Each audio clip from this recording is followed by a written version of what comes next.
Halo semua, jumpa lagi dalam video materi pembelajaran.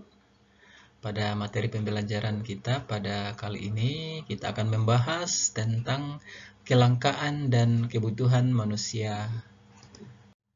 Jadi yang pertama kita akan bahas dulu tentang kebutuhan. Setelah itu kita akan membahas tentang kelangkaan, karena kelangkaan itu terjadi karena adanya kebutuhan.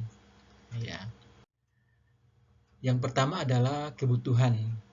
Nah, apa itu kebutuhan? Kebutuhan bisa diartikan segala sesuatu yang dibutuhkan manusia untuk mempertahankan hidup dan memperoleh kesejahteraan. Nah, itu adalah definisi tentang kebutuhan. Lalu yang kemudian, jenis-jenis kebutuhan. Nah, kebutuhan dikelompokkan menjadi 3. Yang pertama, kebutuhan primer, kebutuhan sekunder, dan kebutuhan tersier. Kebutuhan primer adalah kebutuhan yang benar-benar sangat dibutuhkan orang dan sifatnya wajib untuk dipenuhi. Kebutuhan primer contohnya adalah makanan, minuman, pakaian, rumah, kesehatan, dan pendidikan. Kemudian kebutuhan sekunder, kebutuhan yang timbul setelah kebutuhan primer tercukupi. Kebutuhan sekunder untuk masing-masing orang berbeda, contohnya kendaraan. Kemudian yang berikut kebutuhan tersier. Kebutuhan tersier merupakan kebutuhan ketiga setelah kebutuhan primer dan sekunder terpenuhi. Kebutuhan ini agak cenderung ke barang-barang mewah yang bertujuan untuk menunjukkan prestasi atau stasi sosial di mata masyarakat. Contoh benda-benda yang dapat dikategorikan ke dalam kebutuhan tersier adalah rumah mewah, kapal pesiar, lukisan pelukis yang diciptakan pelukis tema, maupun berlian ataupun barang-barang perhiasan mewah. Nah, kemudian kebutuhan yang berhubungan dengan masalah waktu. Ya, kebutuhan yang berhubungan dengan masalah waktu dibedakan atas beberapa jenis. Yang pertama itu kebutuhan sekarang, kemudian kebutuhan masa mendatang, lalu kemudian kebutuhan yang tidak tentu waktunya, dan yang terakhir adalah kebutuhan sepanjang waktu.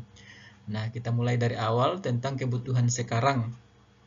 Kebutuhan sekarang adalah kebutuhan yang harus dipenuhi sekarang juga dan tidak dapat ditunda-tunda lagi. Contohnya adalah tersedianya makanan pada saat orang lapar, minuman bagi orang kehausan, dan obat bagi yang sakit.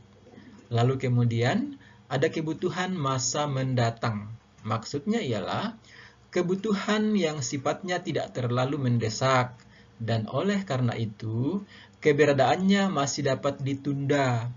Kebutuhan masa mendatang lebih bersifat persiapan atau persediaan untuk mengantisipasi kebutuhan di kemudian hari. Contohnya adalah menabung. Lalu kemudian ada kebutuhan yang tidak tentu waktunya.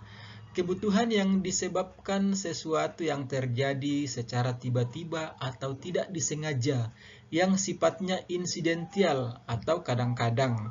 Misalnya, kebutuhan memberi bantuan kepada saudara yang punya hajat, dan kebutuhan menolong saudara kita yang terkena bencana. Dan yang terakhir adalah kebutuhan sepanjang waktu. Kebutuhan sepanjang waktu ialah kebutuhan yang memerlukan waktu yang lama dan boleh dikatakan sepanjang waktu. Nah, kemudian keinginan. Berbeda dengan kebutuhan, keinginan adalah sesuatu yang ingin dimiliki seseorang, baik sekarang maupun di masa depan. Keinginan adalah hal yang bisa dipengaruhi oleh lingkungan, hobi, status sosial, kepentingan, dan tujuan. Nah, dari sini dapat disimpulkan bahwa keinginan manusia tentunya beragam dan berbeda-beda. Apabila keinginan seseorang tidak terpenuhi, ia tetap bisa melangsungkan hidupnya. Selain itu, intensitas keinginan seseorang akan sesuatu juga biasanya akan berubah-ubah tergantung kondisi. Lalu, yang terakhir adalah kelangkaan. Nah, sekarang kita bahas tentang kelangkaan. Nah, secara sederhana, kelangkaan dapat diartikan sebagai terbatasnya sumber daya, sehingga mengakibatkan kebutuhan manusia tidak tercukupi. Saat kita memerlukan sesuatu, kita tidak bisa mendapati apa yang kita perlukan. Hal inilah yang disebut sebagai kelangkaan. Contohnya biasa itu kelangkaan BBM, atau kelangkaan beras, dan lain-lain sebagainya. Nah, demikian materi kita pada kali ini. Semoga bermanfaat. Terima kasih.